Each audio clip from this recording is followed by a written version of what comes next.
and welcome to the My School Adventure podcast. I'm so glad you can join us here today as I have a really wonderful guest for you, astronomer Richard Tonello. He's the Director of Astro Educational Services and also Observatory Manager at the Gravity Discovery Centre in Western Australia. We're talking about stargazing at schools today. So welcome to the show, Richard. Thank you very much, Melanie. Pleasure to be on. So, Richard, could we get to know you briefly? If you could just introduce yourself and what's brought you to this point of time in your career, please. Oh, okay. Well, my name is Rick Tonello, or Richard Tonello.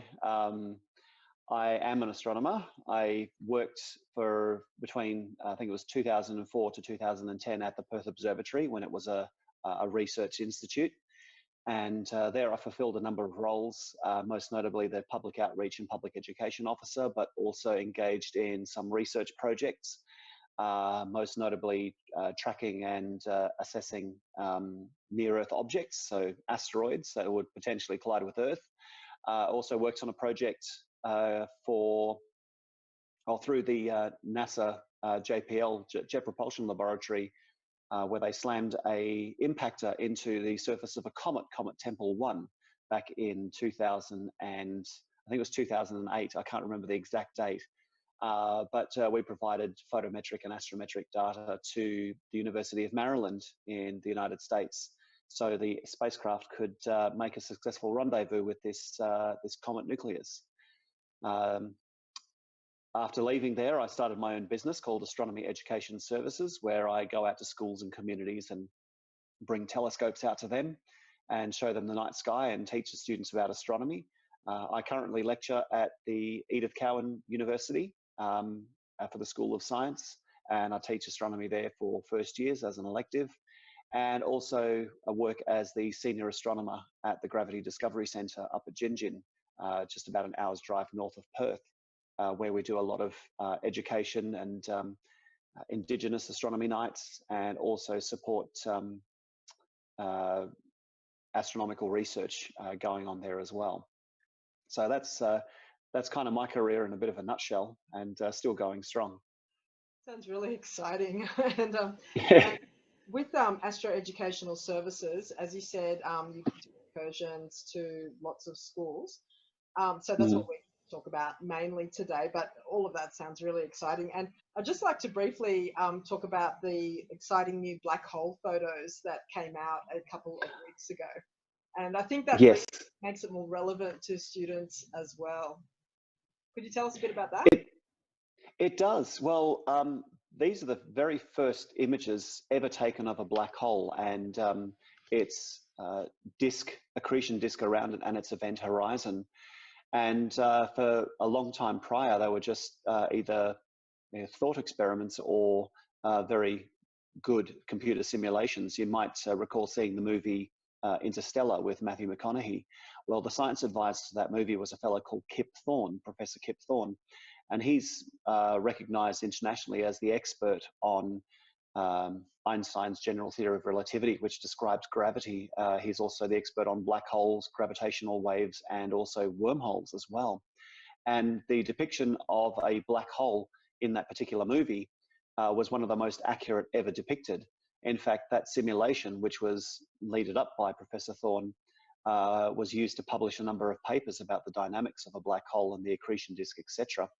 But this photo was taken by a number of radio telescopes around the world working in unison to collect all this data. And the data was compiled by, and her name escapes me for the moment, but she was a researcher, an astrophysicist from MIT, and her team wrote the algorithms, the computer algorithms, to assemble all this data into an actual visible image. And she's only about 30 years old, and absolutely amazing for somebody, I wouldn't say so young, but well, compared to me, she's very young, but someone so showing such leadership to actually to do this is an inspiration for all school students to look up to.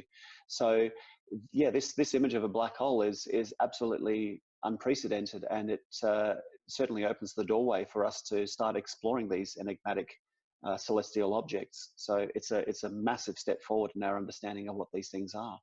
Yeah, and I agree. It's just really, well, from a totally amateur and non-professional point of view, as a writer as well, it's really exciting to see something that we've read about in fiction come to life like that. Mm. Um, so just going back to the actual topic at hand, if you could, I'd like to talk about what you do at schools. If you could give an Yep. example of a visit, what sort of ages of kids that you are teaching, whether you hold in the night or day, the length of Mm-hmm. your events, and the kind of equipment and what goes on. Sure. Usually I get contacted by a school either through Facebook or through my website. So you can Google that on, just Google Astronomy Education Services and you'll get you right to the top of the list. So I get a contact from a school and said, we're interested in doing a stargazing night. And I say, yes, not a problem. We usually thrash out a night, usually depending on what the students are learning about. If they're between the ages of, say, kindergarten to grade 7, we try and pick a night when there's a moon, because the moon is actually a part of what they're learning in the curriculum, the moon cycles, the phases, the day-night cycles here on Earth, etc. So it's always good for them to have a look at the moon. So we pick a date relevant to them. We make a date. I go along to the school at that particular time. I usually arrive an hour before the scheduled start time to set up all my gear. And then at the start time, we start off with a 30-minute presentation in one of the classrooms or the library or a large shared facility. And usually it's not just the students who come along, it's the parents and siblings, and occasionally the teachers' partners come along as well because they're quite interested too. So we end up, having quite a number of people. I mean, the biggest, I did one a couple of weeks ago and we had about 300 people there, and it was myself and 7 telescopes. So that was quite interesting. So we start off with a 30-minute talk. We talk about what the students are learning in class, so to reinforce what they're learning, but also to expand, because I do take it a little bit beyond what they're learning. But kids are very adept to adapting to new concepts, certainly more so than adults, I can tell you that. And then once the 30 minutes is finished and questions have been asked, we head out to where the telescopes are set up. I give a 5-minute laser guided tour of what's in the night sky and what they can see. And then I invite all the guests, I suppose, to start viewing through my telescopes, which each is pointed at a different target. And whilst people are lining up, I walk amongst the crowds and chat with them, answer any questions, point out other things up in the night sky. And the thing usually lasts between 2 to 2.5 hours.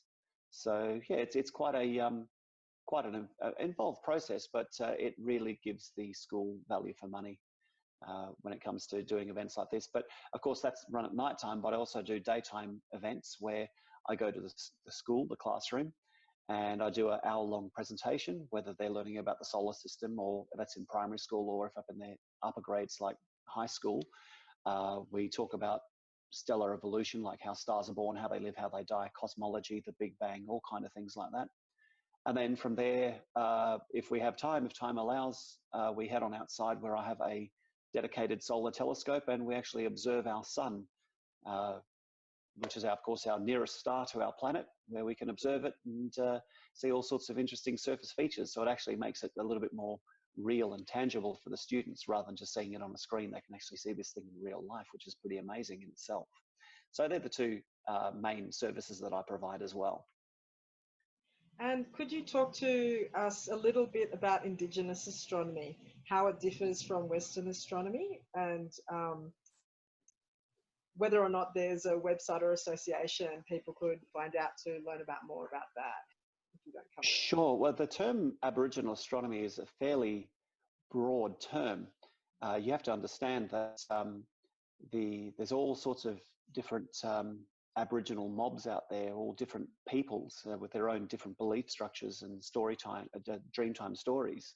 So I know, for example, that I was listening to a talk last year in Coonabarabran by she's an astrophysicist, but she's also an Indigenous woman. And she was talking about how Orion, the hunter, as we see in the night sky, the constellation of Orion, is seen as a warrior hunter figure in their people's star lore. But over here in Western Australia, the Noongar people, the people of the southwest of Western Australia, they don't see a hunter figure, they see an echidna. And it's actually quite remarkable.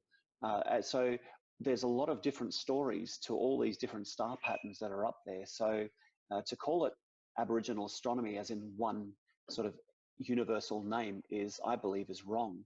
It should actually be named after the people who told that particular story. So, you know, whether it's a Noongar or Yamaji or Yuat people or whoever, it should be labelled as such rather than Aboriginal astronomy, because that's that it seems like you're only focusing on that one particular set of peoples rather than all the rest of them around Australia. So we at the Gravity Discovery Centre, we actually do Aboriginal astronomy tours, and we employ the help of our dear friend and learned colleague, Dr. Noel Nannup, and occasionally his nephew, Sean Nannup, who come and tell the Dreamtime stories about how the sky was formed and how the Earth was formed. And then what we do is, once they've spoken for about 45 minutes to an hour, we head on outside and I point out the Greco-Roman constellations, but in comparison, either Noel or Sean points out the Noongar constellations. And it's quite a contrast, although there are some crossovers, especially like the Seven Sisters, where the Greeks saw that cluster as seven sisters, the daughters of Atlas and Pleione, but the Noongar people see the Seven Sisters as seven females as well. So it's that crossover there is pretty remarkable, but I wouldn't say uncommon. But a lot of people are very interested, and our Aboriginal astronomy nights are always fully booked out.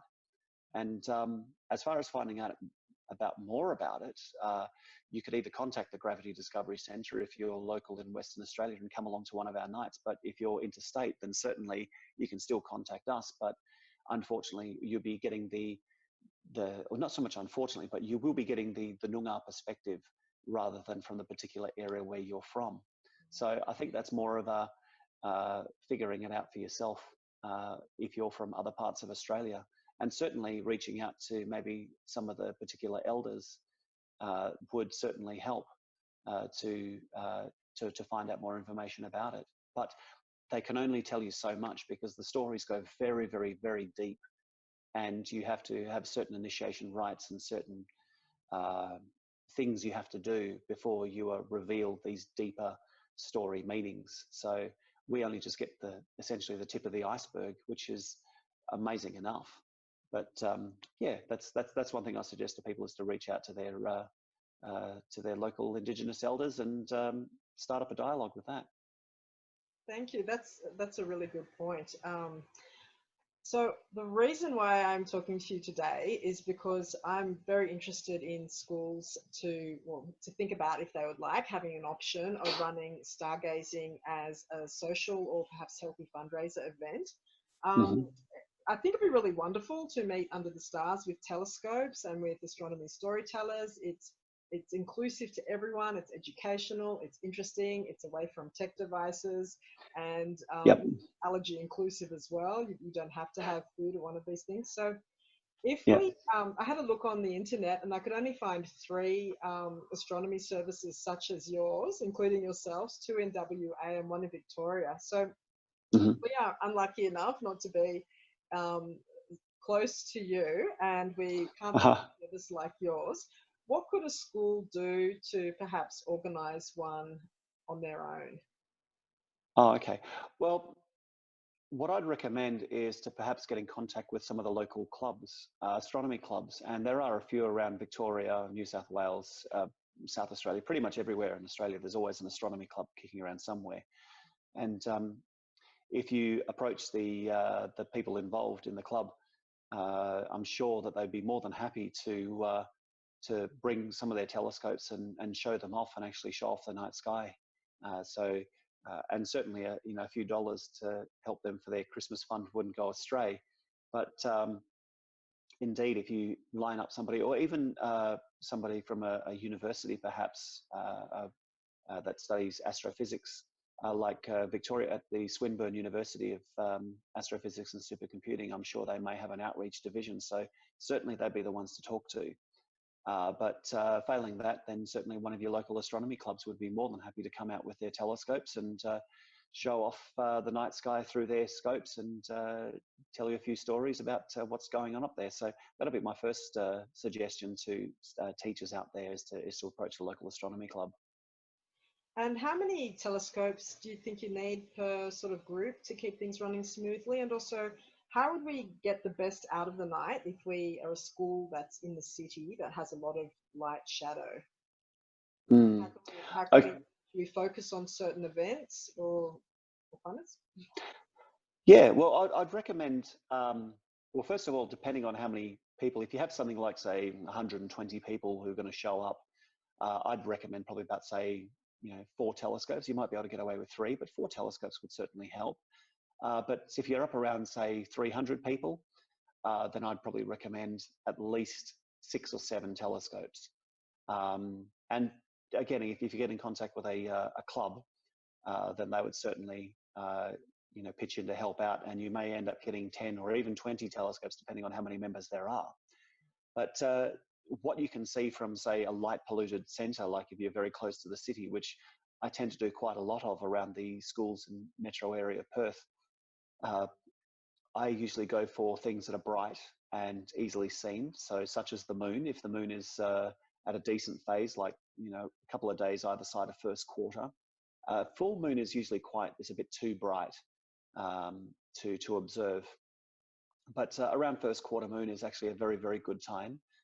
Plus you can observe things like bright star clusters, if there are any planets available. So for example, in May, June, July, August and September of this year, we'll be privy to Jupiter in those early months, but around June, July, August and September, we'll certainly have Jupiter and Saturn that can be observed as well.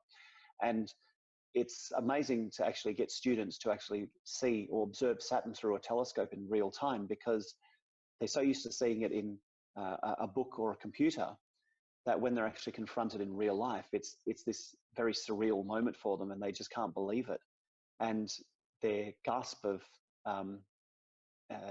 excitement, there's a sharp intake of breath when they see it, so that they can't actually believe what they're seeing is amazing, because it certainly drives home that is actually a real world, and what they've been learning about is actually real places. So that's how I'd approach it if you were thinking of engaging a club, but certainly discuss with them when they think would be an ideal time, is generally around the first quarter moon, I would suggest. So yeah, that's how I'd approach it.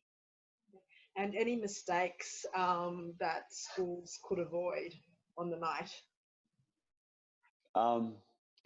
Apart from not predicting the weather, which is a bit it's fraught in error in its own way, but certainly just again talk with the people providing the service, whether it's a club or whoever, and get them to call you or call them a day before the event.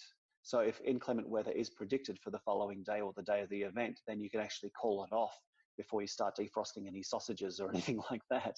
So I'd just recommend communications. Oh, and also to turn off any sprinklers on their school oval. That is very, very important, because they caught me out once where they forgot to turn off the sprinklers, and a lot of my equipment got seriously drenched, and it was rather a sad time for me.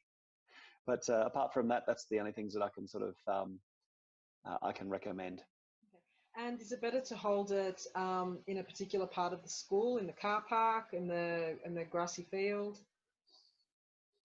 Yeah, I'd recommend the school oval, because it's a nice wide area. It's usually quite dark.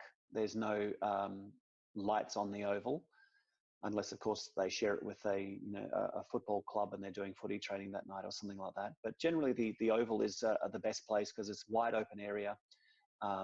It's dark, and also it can't be seen from the street, just in case you get people walking past and say, oh, I want to jump over and have a look ourselves.